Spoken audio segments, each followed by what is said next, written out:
Well, good morning, good afternoon, good evening, and good golly, Miss Molly. Welcome back to that 70s Rock Fan channel with your host, Brian. I first of all must say, forgive me for the scratchy voice. I spent last week at some meetups in Vegas. And naturally, when you go anywhere these days and you come back with something. This time, luckily, it was only a sore throat. So, a little bit dry and scratchy. So, my apologies for that straight out the gate. But I didn't want to delay making this video any longer. I've been reviewing Shogun weekly as each episode comes out. I missed last week's naturally as I was away. So, today I'm going to cover two episodes in one go. Episode 8, The Abyss of Life, and episode 9, Crimson Sky. So, talking about both of those together, and they did flow together very well as episodes. In general, looking at both episodes, I think some of the slight concerns I had about episodes 6 and 7 have been somewhat alleviated, and they were if they were just a little bit down, and that doesn't mean they were bad. These episodes have risen again to the heights of the earlier part of the season, particularly episode 9, which I think alongside episode 3 has been my favorite so far, and certainly has some thrilling and intense passages that are taken straight from the novel.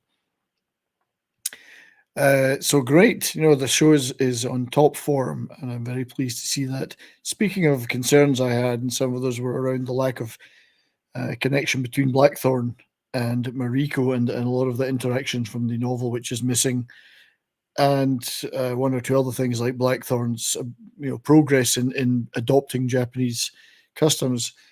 Michaela Clavell, who's James Clavell's daughter and who manages his estate and looks after his IP, she's an executive producer, and I've seen her doing a lot of interviews recently where she explains some of the changes they've made. Obviously, with 10 episodes, you have to focus on certain things.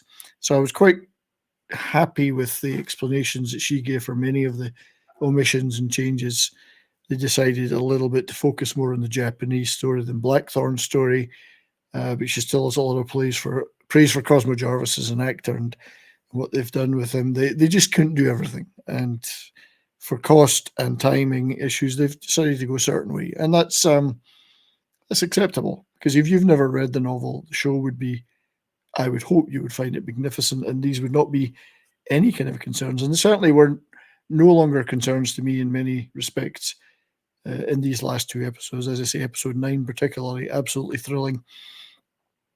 There is, I think, from Blackthorne's perspective, there is one key omission from the novels I wish they'd kept in as a piece of the plot. They haven't done that. It took a little bit away from some of his heroism, I think, but he made up for it in this episode, though, from a visual perspective. So, and in these two episodes, you see his Japanese, as it did in the novel, is a lot better. His understanding and speaking of it, and his adoption of Japanese customs is being portrayed in various ways, particularly when he encounters his old crew and the squalid conditions that they live in, and he obviously would have lived like them in a previous time.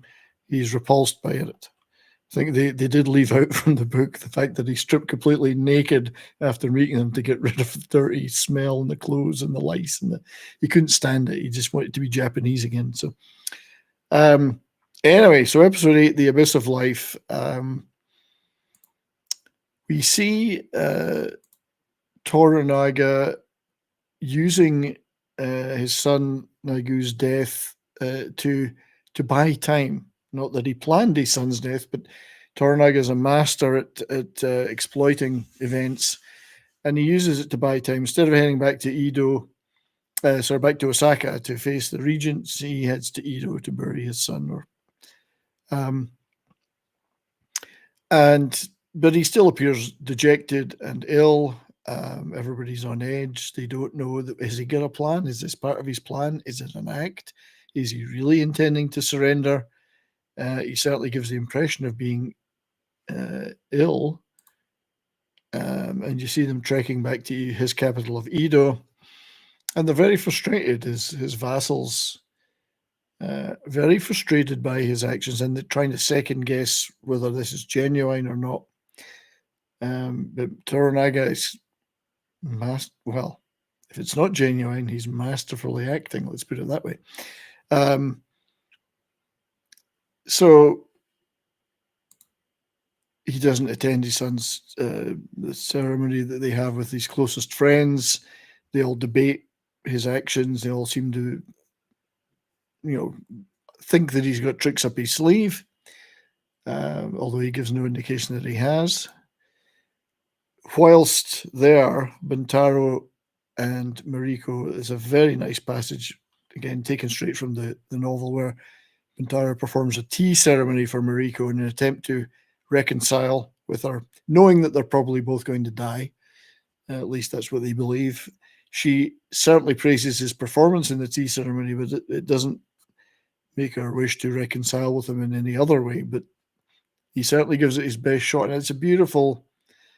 I've always been fascinated by the tea ceremony and the precision and everything being just right, and he does it extremely well, much to her agreement. So, as I say, whilst in Edo, Blackthorne gets the chance to visit his former crew.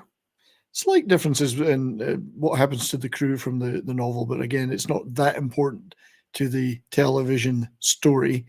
But he does have an interesting encounter in the squalid depths of the slums of Edo, and he's not impressed and comes away feeling rather disgusted and repulsed. In Blackthorne's searching, given that Toranaga appears to have cut him adrift of all commitments, although significantly left him with the gifts of men and land and everything that he had, he's searching for some kind of meaning, and he goes to Yabu and offers an alliance. Yabu says, thinking Toranaga may be just bluffing, says no, I'm good. Also in Edo, a rather amusing sequence where you see Jin and her band, Sir and Kiko, surveying the land that Toranaga gave them in Edo, and they're very impressed. And the vision that Jin has is in her head in this rather desolate piece of land, though, is this is going to be something special. Historically, it did turn out to be. What's amusing, though, is that Father Alvito is also there surveying the land that was given to him by Toranaga, and is perhaps slightly less excited when he sees he's going to be neighbours to a bunch of courtesans. So quite an amusing moment, I have to say. And it's nice to see a bit of Alvito. He makes more of an appearance in these 2 episodes. He's not a bad guy. Yes, he has a particular worldview, but he's not that bad a guy per se. He's actually a decent human being. So meanwhile, Toranaga, and sorry, I should have said at the beginning, obviously spoilers, but I'll try to avoid many of the plot points, but clearly there are spoilers in here. But Toranaga is demanding loyalty to his surrender plan,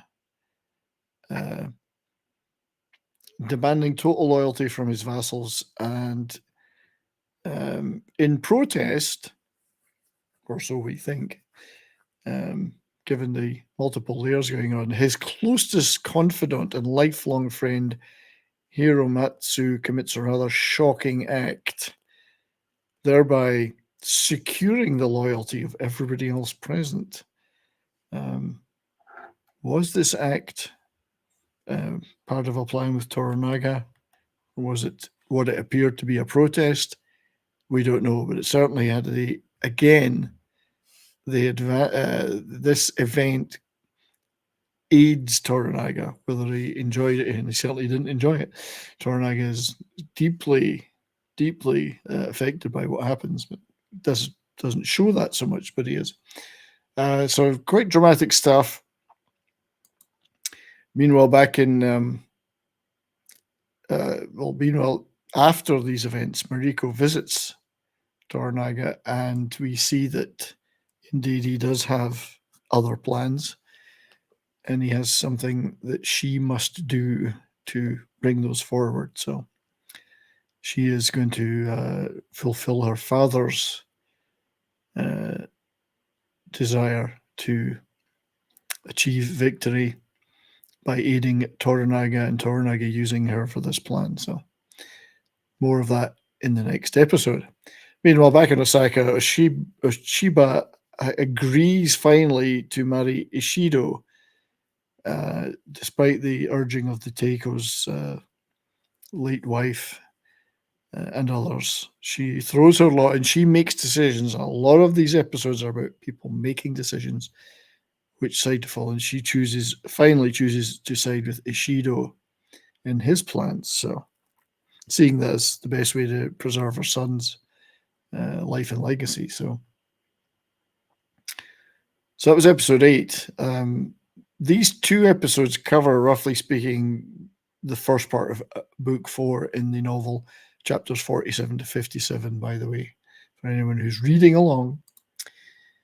And the episode finally finishes with Toranaga ordering Yabu and Blackthorne to take the ship to Osaka, ostensibly to give it to Ishido and to offer themselves up to him.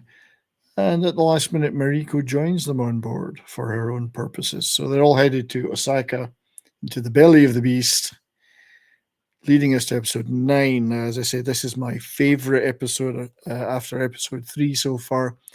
Very thrilling, very dramatic. Lots of stuff that's very aligned to what happens in the novel. And you see Blackthorne and Mariko particularly coming to the fore. Anna Sawai as Mariko has her finest moments, I think, in the show here. Brilliant episode. Gripping. They arrive in Osaka and are shepherded into the area of the castle that all the families of all the lords are being kept, according to Ishido, for their own protection, but they're really hostages. Excuse me.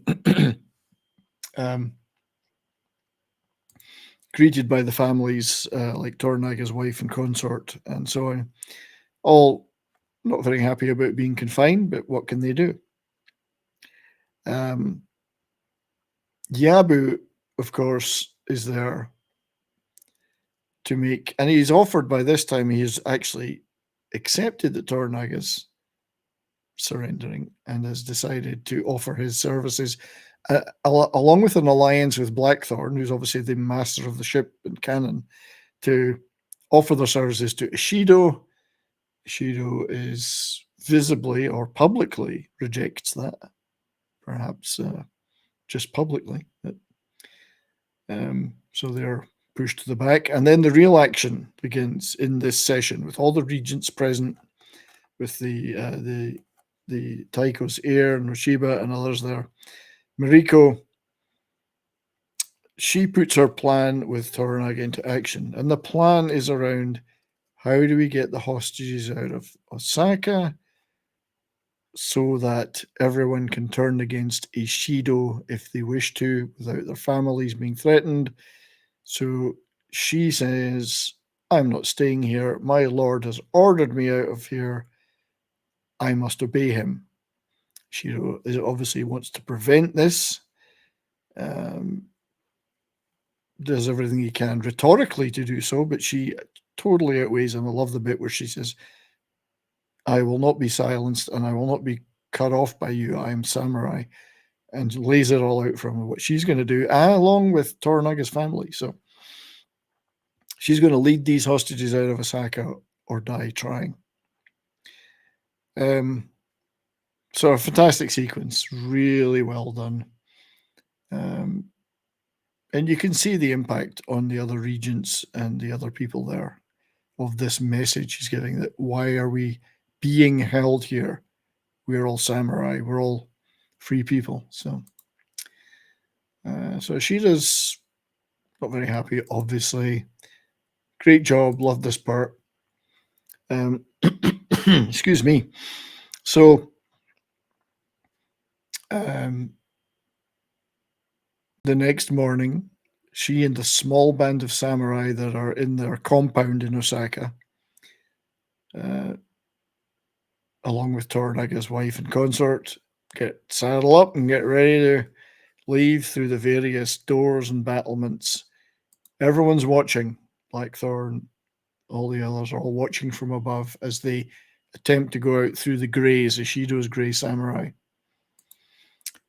And one by one, Mariko's people step up and fight and die eventually in this battle. Very dramatic stuff. Great image there. Oh, bravely, very bravely die. Mariko herself picks up a weapon and attempts to engage. When they're all gone, her supporters attempts to engage the enemy samurai, but they're under orders not to harm her. So, frustrated, she has to give up. They will not do anything other than defend themselves. But she can't get through. So, publicly, she says, well, I cannot obey my lord, so therefore I am going to have to commit seppuku in protest. Basically, throwing the gauntlet down to Ishido that in public about his actions. This is where we finally get, in this last two episodes, we finally get some more of the deep relationship in the novel between Mariko and Blackthorne has been very well hidden for much of this.